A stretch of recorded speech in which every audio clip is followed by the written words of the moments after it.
네, 3부로 돌아왔습니다. 질문을 이어가도록 하겠습니다. 꿈이 있었던 거죠. 배가 고파도 어쨌든 꿈이 있었으니까 그 꿈을 먹으면서 버티는 거예요.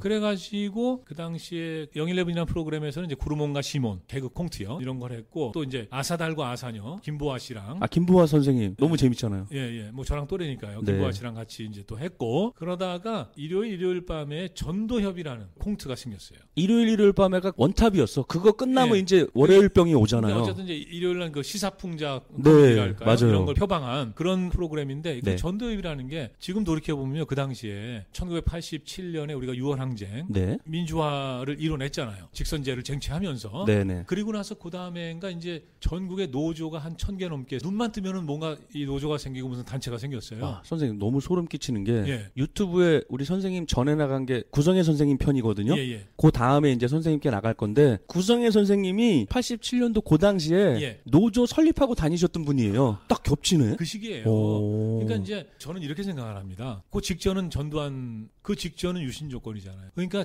70년대, 80년대, 20년 가까이 그 노동자들이 자신의 권리를 얘기 못하고 억눌려 살았던 거죠.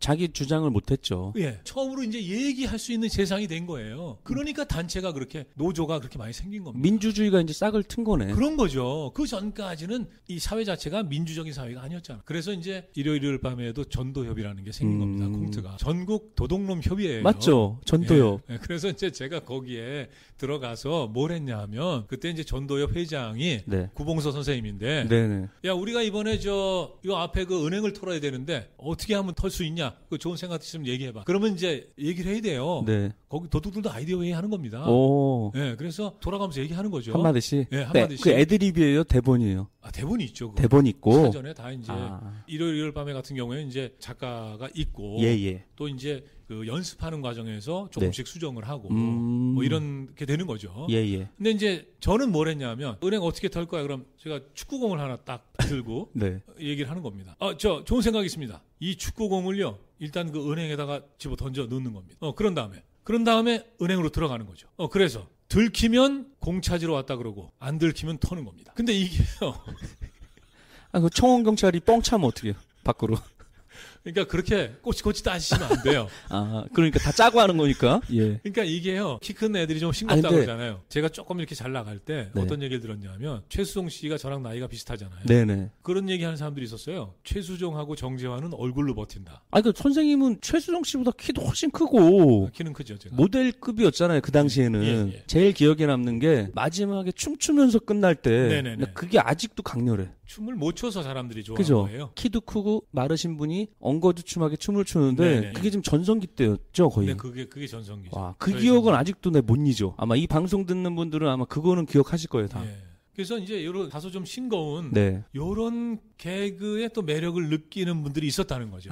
궁금한 게요. 예. 제 방송에도 개그맨이 3명 나왔었어요. 예. SBS 이동엽이하고 네네. 개미알기 이광채하고 MBC 공채 개그맨 김용재가 나왔었어요. 예. 그러니까 3, 4 개그맨 다 나왔는데 네. 대선배시잖아요. 예. 지금 모든 개그 프로 지금 다 없어졌잖아요. 예. 그래갖고 지금 개그맨들 막 힘들게 사는 개그맨들 많거든요. 네. 어떻게 생각하세요? 예전에 전성기를 누렸던 분으로서? 사실 이제 연예인들은 네. 비정규직이거든요. 직업 안정성이 형편없죠. 근데 공채로 뽑아놨으면 좀 키워줘야 될 건데. 바로 그 부분인데요. 탤런트들 같은 경우에는요. 예. 공채로 이제 뽑잖아요. 네. 그래서 뽑혀서 들어가면은 뭐 당장 거기도 뭐 스타가 되고 그러는 게 아닙니다. 네. 최수종 씨도 시간이 걸렸을 테고. 단역부터 하겠죠. 네, 다들 이제 시간이 걸리는 건데 단역 시절에는 방송국 바로 옆에 있는 당구장에서 주로 시간을 많이 보내요.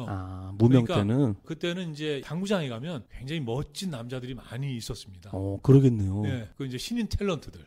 네, 거기서 이제 캐스팅 전화가 오기를 기다리고 있는 시간 거죠. 때우면서 이제 예. 섭외 전화 기다리는 거네. 예. 어쨌든 탤런트들도 그런 시간을 보내야 되고 예를 들어서 이제 연기 잘하고 사람들이 좋아하고 그럼 이제 스타가 되는 거잖아요. 네. 그렇게 되면은요. 뭐 요건 좀 과장이라고 느끼실 수도 있겠지만은 평생이 그 순간에 보장이 된다고 볼 수도 있습니다.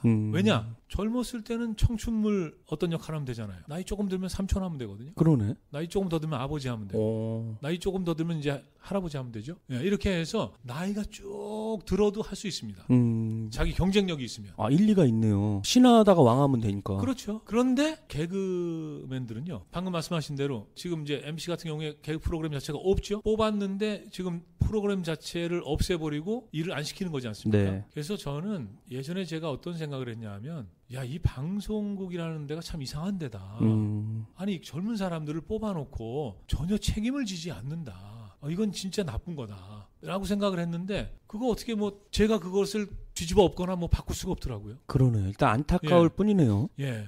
그래서 사실은 개그맨들은 스타가 됐다 하더라도 또 힘들어요. 왜냐하면 지금 저는 이제 제가 사실 이제 1995년쯤에 네. 제가 개그 프로그램을 그만두고 네네. MC 진행자로 전향을 했다 그러면 좀 이상하지만 예. 그때부터는 아무튼 쭉 프로그램 진행만 했으니까. 진행만 하셨잖아요. 예, 그렇게 한 경우지만은 네. 제 또래 뭐 같이 활동하던 그런 분들 다 어디 가셨어요? 안 보이시잖아요. 그러니까.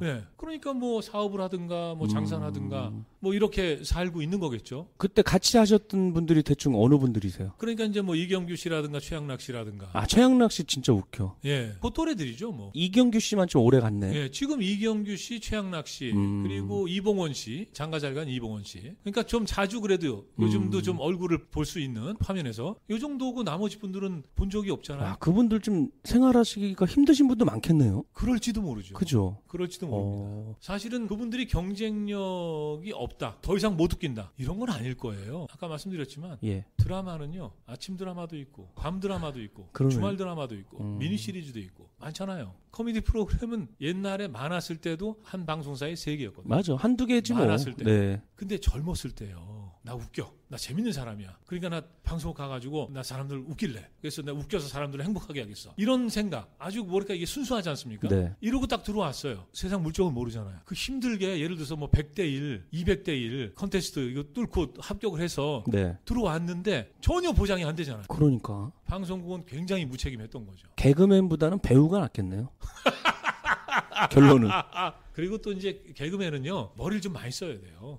힘들어요. 아이디어 회의하는데 뭐 밤샌다 그러더라고요. 밤새죠. 그러니까 이제 늘 밤을 새우는 건 아니지만은 이게 잘 풀릴 때는요 금방 끝나요. 아. 뭐 회의가 뭐 네. 한 2시간에 끝날 수도 있어요. 생각이 막힐 때 그런 때 있지 않습니까? 이럴 때 이제 밤을 새는 거예요. 제가 아까 말씀 이거 제가 옛날에 예. 시를 쓴 게 있어요. 글재주도 있으시네. 책을 많이 썼잖아요. 예. 아무튼 제가 이게 찾아보고 이게 뭐냐면요. 잘 모르시는데 왜냐하면 제가 얘기를 안 해요. 제가 이게 언제 낸 거야? 1993년이네요. 아, 93년도에 시집을 내신 거예요? 시집을 냈죠. 아 여기 있다. 이불 속에서도 그들은 웃음 꿈을 꿀 겁니다. 개그맨들. 예. 이게 제 책꽂이에 계속 꽂혀 있던 건데 구석에 오면서 지금 뽑아갖고 나온 거예요. 이불 속에서도 그들은 웃음 꿈을 꿀 겁니다. 밤이 늦도록 불은 꺼지지 않습니다. 서울방송 8층 구석진 방에 무릎을 맞댄 친구들은 오늘도 일어설 줄 모릅니다. 집에 전화를 하고 약속을 취소하고 탁자 위엔 빵 봉지며 음료수가 어지럽게 뒹굴어도 그들의 머리는 맑고 투명합니다.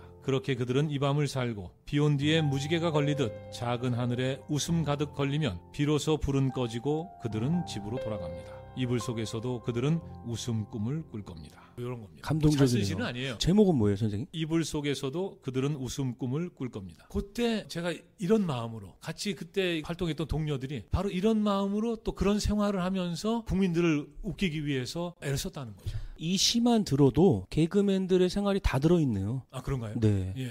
개그맨들이란 대단하다고 보는 게요. 예. 물론 연기도 어려운 직업이지만 자기가 창조하는 게 아니라 있는 대본 보고 연기를 하는 거잖아요. 예. 근데 개그맨들은 자기네가 만들어내는 거잖아. 네. 연기도 하고 아이디어도 내니까 네, 뭐 난 대본도 좀 써야 되고. 더 대단하다고 보거든요. 예. 이제 우차사 같은 것도 얘기 들어보니까 경쟁 시스템 붙여가지고 재밌으면 올라가고 그렇죠. 재미없으면 가차 없더라고요. 예. 재미없으면 이제 이번 주는 녹화 없어. 그러니까요. 쉬어야 돼. 뭐 이렇게 근데 얘기하면. 동생들 얘기 들어보니까 예. 용재 같은 경우 이제 엄마 아빠한테 보라고 다 해놨을 거 아니에요. 네네네. 엄마 이제 8시에 봐봐 그랬는데 편집된 거야. 그렇죠. 그런 경우 아, 많죠. 얼마나 창피해. 예. 그리고 이제 신인 때는 그런 경우 많아요. 그죠. 예를 들면은 엄마 나 이거 나오니까 꼭 봐. 그랬는데 엄마가 이제 텔레비전 앞에 동네 사람 다 모아놓은 거야. 옆집 아주머니도 친구도 부르고 그러고 있었는데 안 보이는 거죠. 그러니까. 딸이 전화해서 엄마 봤어? 그런데 아니 너 안 나오던데 그런데 아니 그거 뒤에 지나갔잖아. 그런 경우도 많아요. 아, 지나는 갔네요. 지나갔어요. 그건 다행이네 그래도. 아예 일단- 통편집 되면은 예. 너무 슬프겠어요. 그거 슬프죠. 그 선생님 지금 오늘 저한테 나는 50에 영어를 시작했다. 네. 친필 사인까지 하셔서 선물 주셨는데 네. 제가 이 책 때문에 와이프한테 요즘 계속 잔소리 듣거든요. 왜요? 선생님은 50에도 영어 했다는데 네. 당신 책 좀 읽으라고 맨날 잔소리 들어요. 저번에도 말씀드렸잖아요. 네. 근데 윤정 선생님이 열심히 사시잖아요. 책 소개 좀 해주실래요? 책 너무 많이 쓰셨잖아요. 대표적인 거. 책을 좀 많이 썼죠. 몇 권 쓰셨어요? 한 10권 와. 가까이 되나요, 이제? 꽤 많네요. 예, 좀 많이 썼어요. 예. 한글의 시대를 열다라는 책은 박사학위 논문. 예. 이걸 이제 책으로 출간을 한 건데. 한글의 시대를 열다. 예, 그건 뭐 이제 공부하시는 분들 보시는 거죠. 뭐. 예. 그리고 대한민국은 받아쓰기 중 이런 것도 있었고. 그건 내용이 어떻게 돼요? 현장 고발 같은 건데. 네. 예를 들면 이제 그때가 뭐냐면은 이 세계화, 글로벌 이런 말이 유행을 하면서. 맞아. 영어 배우고 막 난리 났었죠. 영어 열풍이 불기 시작했어요. 예. 이 회사들이 영어로 이름을 바꿉니다. 맞아요. 국민은행이 KB가 되고. 예. 금성이 LG. 예, 그렇죠. 그리고 선경이 SK가 되고, 네. 포철이 포스코가 되고, 포스코. 뭐 이런 거죠. 근데 하나 이해 안 되는 게 하나 있어요. 왜요? 다른 은행이 다 이름을 영어로 바꿔도 농협은 그냥 농협인 게 좋지 않아요? 그러네. 근데 그걸 NH로 또 바꾸더라고요. 그러니까. 그래서 아무튼 그런 때예요. 이 시기가 예. 수상하던 때죠. 네. 그래서 저는 그거죠. 아니 KTX 이게 한국 고속철도. 그럼 전 세계적으로 고속철도를 운행하는 나라가 그렇게 많지 않단 말이죠. 예. 프랑스에 떼제베가 있고 뭐 독일에 이체가 있고 네. 일본에 신칸센이 있는데 이 말들이 전부 그 나라 말이에요. 근데 대한민국만 KTX냐? 그럴 필요가 없다는 거죠. 뭘로 하면 좋을까요? 그래서 그때 이제 예를 들면 뭐 그 이름 같은 거 제한도 받고 그러잖아요. 공모전 같은 거 하면 되는데. 공모하잖아요. 네. 그래서 예를 들면 뭐 태극이라든가 화랑이라든가 무슨 아리랑이라든가 태극호 괜찮네요. 뭐 비호라든가 네. 뭐 이런 것들이 이제 분명히 제한이 되는 거죠. 청룡열차. 네, 그런 거는 안 하고 그냥 KTX 뭡니까 KTX면 코리아 트레이 익스프레스 아닐까요? 뭐 이렇게 되는 거겠죠. 예. 그런 식으로 한단 말이죠. 그래서 그게 답답해가지고 제가 이것은 이제 바람직하지 않다 해서 우리 한국 사람들에게 가장 중요한 것은 한국어, 그리고 가장 또 중요하고 소중한 것은 한글, 그리고 우리가 이것을 자랑스럽게 내놓지 않으면 누가 이것을 귀하게 생각할 것이냐, 그런 생각에 그 책을 쓴 거죠. 그러셨구나. 그래서 그 책에는 사진도 많이 들어가 있습니다. 그럼 선생님 요즘은 기분 좋으시겠어요? 왜요? 저기 인사동이나 종로 가면은 스타벅스 그렇죠. 이런 거 전부 한글로 써놨잖아요. 예. 그러니까요, 그게요. 인사동에 처음으로 스타벅스가 한글 간판을 달았다. 그러니까 전부 한글로 바뀌었어. 세계적인 뉴스였습니다. 왜냐? 그 첫 번째 사례라 그러거든요. 그러니까 그 콧대 센 애들인데. 영어로 안 쓰고 다른 문자로 쓴 첫 번째 사례라 그래요. 한글로? 예. 그래서 이제 그때 그 얘기가 나왔을 때 인사동이 대한민국의 자존심을 지켰다. 뭐 이런 얘기까지도 했단 말이죠. 그러니까 뭐 화장품이고 뭐고 전부 한글로 바꿨어요. 아리따움 막 이런데. 아리따움 그런 거죠. 예. 그래서 제가 그때 아주 흥분했죠. 감격해가지고 막 저 인터넷에 다니면서 이제 그런 관련 기사를 찾아보고 그러다가 어떤 카페에 적어놓은 걸 본 거예요. 뭐라고 적혀 있었냐면 인사동에 갔는데 스타벅스를 한글로 적어놨더라. 스타벅스도 한글로 적으니까 촌스럽더라. 어떻게 이렇게까지 느낄 수 있을까? 이건 진짜 이건 너무나도 심각한 그 자기 비하가 아닌가. 그러니까요. 예. 그래서 이런 생각이 좀 바뀌어야 된다고 생각하거든요. 저는요, 요즘에 그런 얘기를 좀 하는데 뭐냐면 한때 우리가 이게 세계화 뭐 이런 거 그 열풍에 휩쓸려 가지고 이름을 그 영어로 많이 바꿨는데 지금 대한민국이 상당히 그 당당한 국가 아닙니까? 그럼요. 그럼 이제는 다시 그 이름들 회사 이름을 한국 이름으로 바꾸기가 힘들면은 그 회사에서 만드는 제품들이라도 그냥 한국 이름으로 지어서 이것을 세계 속에 널리 알리는 그런 일들을 좀 했으면 좋겠다는 거죠. 삼성 갤럭시가 아니라 삼성 은하수. 그러니까 은하수 그러면 너무 구체적으로 설명하니까 좀 그렇잖아요. 그럼 그냥 은하 이래도 된단 말이죠. 괜찮네요. 은하. 그래서 물론 이제 갤럭시로 너무 알려져 있어서 좀 힘들지 모르겠지만은 근데 갤럭시 덕분에 삼성이라는 어떤 브랜드에 대한 신뢰가 지금 쌓인 거 아닙니까? 네네. 그러면 이제 갤럭시 후속은 예를 들면 우리말로 뭐 은하다 이렇게 바꿨을 때 괜찮네요. 될 수 있는 거죠. 좋은 말씀 해주셨는데 나는 50에 영어를 시작했다. 오늘 주신 책이요. 그럼 영어는 어떻게 배우신 거예요? 영어를 제가 싫어했죠. 싫어했잖아요. 근데 왜 배우신 거예요? 왜냐하면 이제 영포 세대 아닙니까? 네. 저희는 영숙이나 영희는 절대로 포기할 수가 없었죠. 영자도 포기할 수가 없었고. 그런데 이제 영어는 포기할 수가 있었죠.